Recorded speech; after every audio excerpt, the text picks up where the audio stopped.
Where's Laura at? I guess you could say it's invisible, but... Jimmy, is that you? There's too many of them.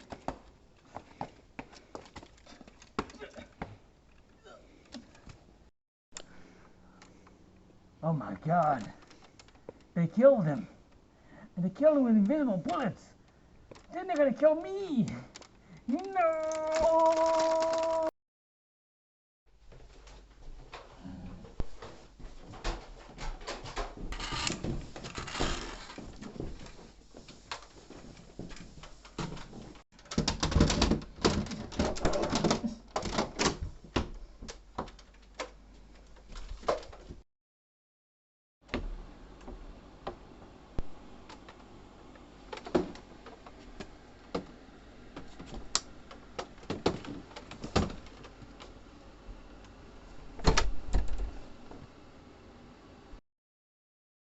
No, my chips. What a disaster. I have never played a game more messed up than this one.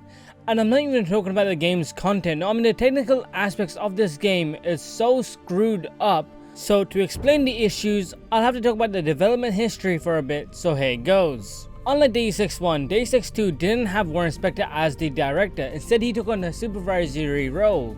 Warren needed to appoint a new director and chose Harvey Smith, a designer for the original game. Harvey was now appointed both director and designer roles. After some time, he appointed another person to be in charge for his previous role while staying as director. And after completing development on the original Deus Ex, they ported it over to the PS2. From there, when developing the second game, they wanted to make another port, but at the same time as the PC development. They took the experience they gained from the first game and decided that Invisible War needed to be put on the Xbox due to the largest memory capacity, but this caused issues as it had smaller processing power and RAM compared to the PCs at the time. The team then rebuilt all the systems from scratch, from the engine to the renderer and sound system.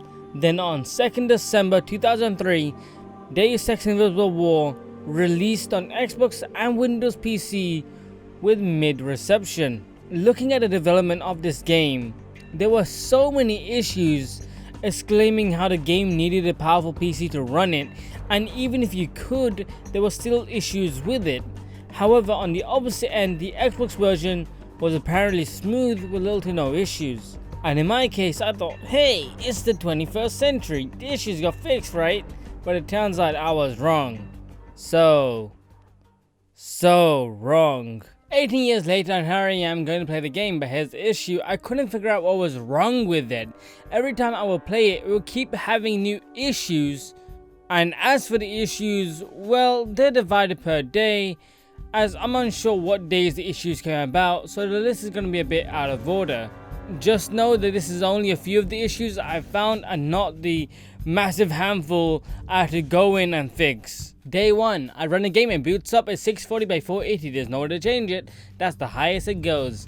I just need to see if the game will work, so I hit new game, then it crashes. Not the game, but the PC. The entire screen goes black and the PC ignores every command, and I had to reset it.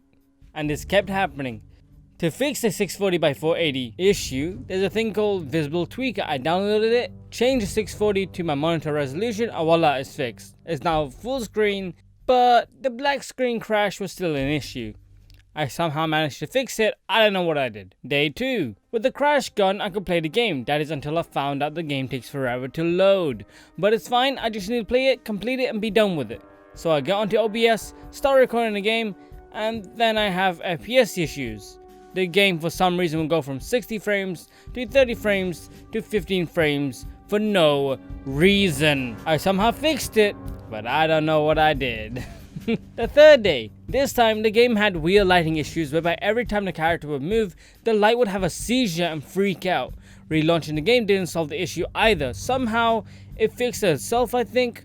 But it turns out the game would open multiple versions of itself when loading, but the solution to fix it was a bit more complicated than just closing them out, so I'm not gonna get into it. The fourth day, the game wouldn't run in full screen anymore. For some reason, this time leaving a big gap when playing it. Thankfully, due to an app called Borderless Gaming, it forces the game to go full screen. Every time it was working, that is until the 5th day. This time the game will run and constantly get stuck up and freeze. When using the Borderless app, I had to go into the game, let it get onto the launch screen, then run Borderless app, then set it up every single time. The 6th day, the game will take forever to load. It will launch fine, then when loading into a level, it will take around 1 to 2 minutes every single time for it to relaunch. Don't worry, I'll get to that right after. The 7th day, the game legit would not work. It will load, then go into a window, then into a black screen, then into a white screen, then it'll close immediately. Sometimes it'll play the game audio, but it will just not run. That was my life. Oh, I found out the issue. Reinstalling Visible Patch was the solution. I had to go in there, cancel, uninstall it, reinstall it. It was working, but it was just long. I think it was something else. By the 7th day, by the 7th day, I did finish the game. But it was thanks to a website I found whereby it's more or less a collection of all the issues this game has, and they configure it into one page, and then they explain what the solutions for each of the issues are. And I would highly suggest you look at this website if you end up trying to play this game later on, because it's very useful. So, after I fix all those issues, I can finally talk about the game.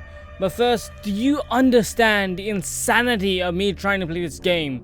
There were multiple times where I thought, hey, I don't need to finish this game. I can work my review right now. But I just couldn't do that. Something in my nature kept calling me back where I had to finish it. This game is so fucked. It began the discussion of porting games to consoles and the technical issues that come with it. The only reason all of these issues began was because the devs thought, hey, we can do 2 versions at the same time and working fine. It didn't though. Anyway, let's just talk about the story. Deus Ex Invisible War takes place in the year 2072, 20 years ahead of the original game, and features a new character, Alex D. At the end of Deus Ex 1, it led to a period of war and economic depression dubbed the Collapse, which resulted in different groups trying to retain the power and influence they once had, with new groups rising and fighting for complete dominance. To actually talk about the plot though, it's a bit spoilery, so skip this part if you want to go in blindly for some reason. So at the end of Deus Ex 1, you're given 3 decisions, and depending on what you choose will set the outcome for the future. The first ending siding with Wong. He wants to completely reset the world and have it go into the Dark Ages, join the Illuminati, who will control the world from the shadows, or join Helios and merge with them, becoming a god who will set the world to its future. With each ending, they all have something to add, and the endings for them vary on how the future would occur, and so the excitement that Invisible War had was quite disappointing, as Invisible War for some reason combines all 3 endings as one. So the Dark Age happened to an extent, the Illuminati were wiped out but not really, and the Helios merger occurred but we're not playing as JC, so we're unsure how it applies to the story, and Bob Page died. I'm a bit confused. Anyway, that's the spoiler over. It's just kind of a mess. Plot wise, Alex D is evacuated from Chicago to Seattle following a terrorist attack that played in the intro. He or she becomes involved in a network of plots as the world's factions fight for control of the world. There are more conspiracy theories, and the story this time around focuses on the theme of terrorism and not so much on espionage, even though this game does have a few. The story overall is interesting, but kind of a mess when you look at it. It really doesn't make any sense, or when it does, it's really simple. It's done so poorly here. When you start to break it down, it's laughable that this game was called Deus Ex, as the theming and the story is bland with dialogue that doesn't even match the quality to the original game. Also, some characters are one-off versions of themselves with little to no interesting plots that actually occur with them. There are a few reoccurring characters, but they're not the same as they used to be. There was one part where a character in the past game just didn't seem like himself this time around, and in my opinion, they would disagree with the way they are now, as the choices that led them here don't make sense for that character. But if we got some background on the choices, then it will be a bit more forgiving. But there is no such thing in this game. The biggest and most disappointing part of this game comes from its theming.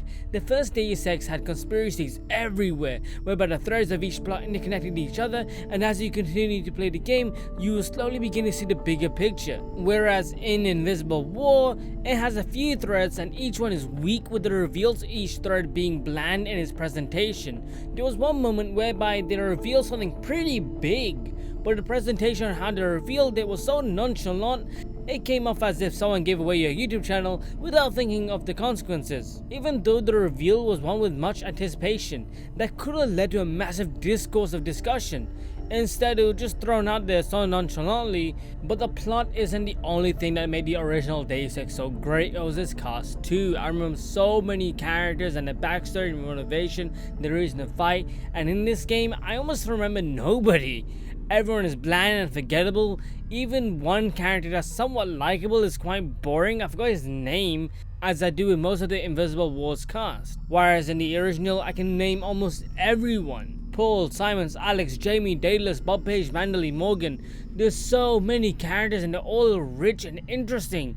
But as soon as I play Invisible War, everyone is bland and forgettable. There's almost nobody that has any charisma to stick around to be memorable. And the characters once again who reoccur are a fraction of themselves, and it's depressing. Even the voice actors for this game seem dull. Each one seems like they just want to be here to stick around for a paycheck and just want to move on. My biggest disappointment came from when you meet a character named Chad. In the first game, you could tell the voice actor was bad, but he left some damn charisma with the role, and here it's too serious and he loses all the glamour the first one had. In the first one, even though there were areas that were obviously bad, it was charming as all hell. Here it's really uninspiring. Just compare the two Chads and you'll see what I mean. How long can your people hold off MJ-12? We're not mercenaries. When the troopers moved into the crypts, half of my people retreated without firing a shot. Concern to the director of the WTO. I've been following the Apostle Corps investigation very closely. Your loyalty in this matter would be a great asset. Overall though, the voice cast is better this time around. But unfortunately they don't sound great because they lose the enthusiasm the first game had. Like Alex D is voiced by Laura Bailey or Christopher Sabat depending on what gender you choose. And with both of them sounding boring with little to no expression, with the dialogue it's like, yeah, sure, no problem. Cool. Like, okay? An emergency? Me? You never heard the name Leo Jankowski in Chicago? Sorry. I'm the one with the perfect special ops rating. They didn't tell you this? Why would they keep it a secret? Ever heard the name Alex D? They told me the same thing. What? Really? Just kidding. Listen, I'm serious. You didn't hear the explosions? I saw a guard killed right in front of me on the apartment level. Probably staged. A test for the new transfers. They rewrote the exercises because of my performance. If there was trouble, I they like notified you. me immediately. There's no expression with the dialogue, and even though JC in the first game sounds like a wet blanket, you get a feeling that it's a persona, and as the game progresses you see him change throughout the course of it, with dialogue becoming more erratic and you get a sense of what kind of person he is. Whereas in this game, Alex D is so boring, he doesn't have any of the same allure JC did. Alex doesn't change at all, he's more or less the same person he was in the beginning of the game to the end. And honestly, it's due to the poor writing in this game. Almost nobody sounds intelligent, oftentimes pointing out the obvious and really not doing anything. The overall plot doesn't help because it's just a power struggle with 2 or 3 sides conflicting with each other, and that sounds cool, but unfortunately in the end it really doesn't matter. Characters have no depth to them and oftentimes just say join me or else without explaining for why the side is better for the occupation. And then when you do end up picking a side, they're pleased, sure, but if you go against the agenda of another faction, they send out goons to flush you out to then fight you, and when you have to get rid of them, the opposing faction says, this is what happens when you oppose us. Like, I thought it was a choice, and to top it off, then they're like, so, hey baby, you free tonight to do a job for us? Didn't you just attack me? Why would I join you? That's so dumb. Unfortunately, the faction system is completely broken and should have been reinvented to make sure it seemed more natural. Instead, it's quite all over the place without knowing how it wants to be structured. Deus Ex 1 was all about choice, whereas in this game they give you choice, but the choice is given due to what faction you choose and how the missions alter are very slight with little to no change. So there's really no replay value. And quickly going back to the story, it feels as though it was meant to be a first draft that was never meant to be the main story. Not all the concepts are bad in it, but it's unfortunate that it ended up this way. For me, I have to give the story a 3 out of 10. On the Deus Ex scale, this game could have been so much more depending on how they went around it. Unfortunately, the story is just the weakest link. It's like, what is going on here, man? Like, there are some cool concepts and I'll get into them, but god damn is the story just complete bonkers and just bad. It's not bonkers like MGS2 bonkers. No, it's bonkers like reading a book and you're reading it and it's really good. It finishes, it concludes, whatever. Then all of a sudden, 3 years later down the line, they announced they're making a sequel, baby. So you read it and it sucks. It's not as complex or has any of the thematical themings like the first book. It's also like going from Halo 3 to Halo 4. Like, you know the story could be good and the concepts in that story are decent, but it's just the writing is the absolute worst. That's what this feels like, to be honest. This game is quite something. Like I said before, when developing this game, they were working on a PC and Xbox version simultaneously. So unfortunately, the whole game suffers from technical shortcomings that evoke how pathetic this game is when compared to the first. Especially when comparing it to the first game's level design, there were so many things you could do just in one level. It's insane. For example, in the first game, you could go around, explore, go through massive levels, show the characters, gain intel, do side quests all throughout levels that have you go through lots of different areas without the game having to load, with unique level design that's designated to that location. Choose how you want to go through each level. There was so much you could do and all of it was accomplished in such a way words cannot express, but it was perfect. It was the balance of gameplay and story both simultaneously working together to bring the ultimate game man has ever known. Whereas here the levels are small and designated to even smaller subsections with nothing in them. Levels are nothing but hallways and empty buildings. The enemies you fight don't match the aesthetic like the first game. With this game, there's a massive issue whereby the game will frequently close out, where it will take 2 minutes whereby you sit there waiting for the game to relaunch just so you can get to another area. The first game never did any of this, and this is one of this game's biggest shortcoming. This wouldn't be so much of an issue if it happened rarely, but because of how small the levels are, it happens all the time. So when you have choices given, oftentimes you have to stick with the core set unless you want to punish yourself with lots of loading. When you die, the game takes you back to the main menu, and when you load, the same bullshit happens. You're stuck in a perpetual state of loading. And just for comparison's sake, to show you how small the levels are, the first real level you're at is set in a city. But the city you're set in looks like a mall. It's so tiny. There's subsections of different areas, but those little areas are just like even smaller subsections of the actual city itself or the small mall that you're in. It is laughable that this is called a city. When you compare it to the first game and you go to like Hell's Kitchen, that place is huge compared to this garbage. Moving past that, there are even more issues whereby the game graphically looks worse than the original game. Now, while the game does have better graphics just for comparison's sake, it unfortunately loses all the detail and visuals the first game had. In the first game, you will see lots of different details from each character, whereas in this game, almost everyone is bold with basic clothing and static movements. The amount of characters that are just bold is laughable. The detail in this game has gone from environments to characters to overall everything. While graphically it is better, it's unfortunately less charming and ruins any of the atmosphere the first game built, getting you invested into the world. The first Deus Ex had this future dystopian timeline we will someday get to, but still had that modern feeling of being in the 90s. This game takes that away and puts us right into what feels like an XCOM universe, with lots of new technologies and science. To me, it loses what felt grounded and realistic. It feels like the devs were trying so hard to change the world drastically to show what the future is like, but due to the story details, it really feels like this was supposed to be another game, but we were just given the Deus Ex elements and with a somewhat realigning story. As for the overall level design, it's super basic. There's not much choice given. Like, there are secret areas, but they're so visible, it's not hard to find.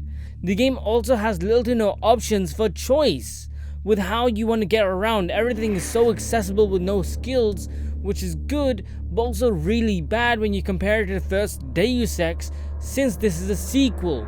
You don't need to think about anything. Each situation can be solved with a gun because the levels are so small. There's literally no choice in how you want to play. Everything is very streamlined. There are no big hidden areas. Everything is given to you. All the levels feel the same with a different coat of paint. Nothing is crazy. Everything with the visual design is quite basic. It's such a massive downgrade. It feels bland and almost generic. You are barely ever outside or have a reason to be. You're always in a building with barely any people. While you might find the occasional person here and there, the world in this game feels less alive. There are far less details explaining how the world works. You might find a random conversation here and there, but less often than the original and less interesting. Although some of the side quests are pretty interesting. Not all of them, but some of them are. But there really is nothing to explain the world outside of these terminal things, but they're kind of jank. There are no books, articles, newspapers, dedicutes, nothing to get a sense of how the world is actually functioning and coping. It's really upsetting with what could have been with the world of Deus Ex, especially in the future. And as for the music, it's okay, but it's too much of ambience, and the only real track I like is the title screen. While the music somewhat fits the future aspect, it loses the immersiveness. It's not bad, it's just kind of there in my opinion. I don't like this soundtrack compared to the first game. Regardless of the fact, I can now talk about gameplay. As for gameplay, it's dumbed down to all hell. It's insane that this game is called Deus Ex. If I was none the wiser, I would have no idea this game was called Deus Ex. There were so many aspects that are worse than the original. The original game's UI is great, but this game's UI is disgusting. So you might look at this UI and think, oh, it's just a quick menu to select your weapons, instead of going onto the inventory screen like the first game. Oh, sonny boy, nope, that's everything you get. That is the inventory screen. It's so big and chunky that it takes up most of the screen real estate, and it feels so, well, clustered. Not only that, the conception of the UI is awful due to how, unlike the first game, choice isn't a factor. What do I mean by that? Well, in the first game, you would have a briefcase system whereby it was inventory management, but it was fun because you had to think about what you wanted and how you want to carry the items, what you need to reposition, what works for your playstyle, and what doesn't. With Invisible War, that isn't the case. This game does the complete opposite of what the original game offsets. That is to show how your choices matter. Because this game gets rid of the briefcase system, what ends up happening is all the items are placed in slots, and those slots then allow you to carry whatever you want in them without worrying what's needed and what's not. And while I do enjoy how this game sets its inventory screen, I feel like it took away my enjoyment of how I expected to play the game. Although this did work with consoles, and I think it's fine. It's just, I feel like I don't need to worry about what I'm carrying anymore, as there's little to no consequences. But that's just me. I don't like it. I think it's dumb. But you know what's really dumb? The guns. Oh my god. In every game, including the first Deus Ex, you carry ammo for all certain types of guns, and depending on the gun, if the ammo runs out, you would then need to find more of the same type, right? Well, not in Invisible War. In this game, every ammo type is compatible with every gun, and some guns take up more than others, which is really annoying, because there's no point of experimenting. Why would I use the SMG, which takes up more ammo to kill, but also takes up the same ammo type? For the most part, if you stick with one or two guns throughout your whole game, you're set. But once you run out, the mechanic becomes stupid and moronic. Why would you want the same ammo type associated with every single gun? Once you run out, you have to explore the whole level searching for a tiny bit of ammo. That's like finding a needle in a haystack, and because levels are so small, you probably explore the whole area in a matter of minutes. And the funniest thing about this is the reasoning for why they thought this was a good idea. The developers created this concept for Deus Ex Invisible War to avoid a situation where a player runs out of ammo for their favorite weapon and is forced to use another one. What? What kind of thinking is that? So instead we got the worst scenario where once the player runs out of all the ammo based weapons are useless besides the one? Perfect. Just absolutely brilliant. Regardless, whoever decided this was a good idea should be questioned. You can't even buy ammo, you can only find it, which is really strange. And if you kill someone with the same gun, you don't just simply get to take their ammo, no. You take their guns, like what? That makes no sense. Okay, so technically you can pick up the ammo, but you only get one clip. And depending on which gun you use is relatively useless because the guns take up so much. For example, a flamethrower uses way more than a pistol, but it still uses the same ammo type.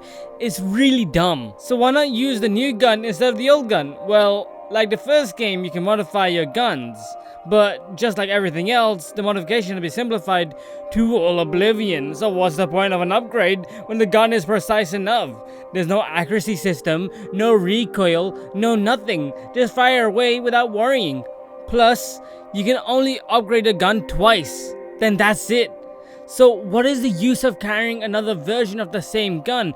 The only useful feature is modifying it, but even then there's nothing substantial to the upgrading process. I didn't feel any of the benefits of upgrading other than just doing it, and once you upgrade it, you can't reset the gun to its original state. Instead, that's why you get to pick up the same guns to try and experiment? But that's so stupid. Why not just let me reset the modification to then try another version of the gun? Or maybe better yet, just give me more modification options. There's not a lot of modification options in this game. There's only two real useful ones, and that's it. Like, you can add a silencer on it, but because of how short the levels are and how stealth doesn't work in this game, what's the point of a stealth weapon? I don't get it. Also, for biomods, all of them have become insanely simplified too.